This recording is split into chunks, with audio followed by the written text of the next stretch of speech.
మార్గములు సాగేదా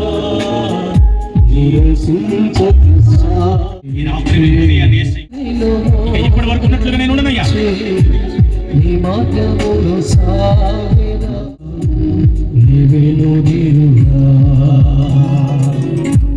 నీవేను తీరుగా. అందరూ చెప్పండి, రెండు చేతుల కాశం వైపు చాలు.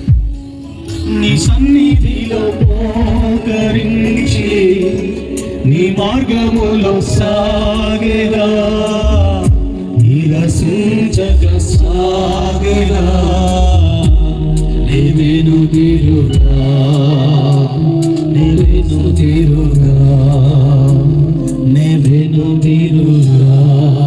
ఒక మాట అందరం కలిసి చేద్దామా? అయ్యా, పరలోక నియమం చొప్పున నేను నడుచుకుంటానయ్యా. విడిచిపెట్టవలసిన వాటిని విడిచిపెట్టి వెంబడించవలసిన నిన్ను ఈ రోజు నుండి నేను వెంబడిస్తానయ్యా. నేను వెంబడిస్తాను. అందరూ అలా మీకు హస్తాల మీద పెట్టుకొని ఒక తీర్మానంతో కూడిన ప్రార్థన, ఒక తీర్మానంతో ఈ రాత్రి గడిచిపోతాయి. రేపు మనం ఉంటామో లేదో మనకు తెలియదు. మన జీవం ఏ పాటిది? మనం ఇంతలో కనబడి అందులో మాయమైపోయేవారు. మనం నీటి మీద బుడగ వంటి వారు, ఆవిరి వంటి వారు. అందుకే ఈ రాత్రి దేవుడు మనకు అవకాశం ఇచ్చాడు. ఇంకా మీలో ఎవరైనా మార్పు చెంది బాప్తిస్మ పనులోనికి రాని వారు ఉంటే మీరు మారండి.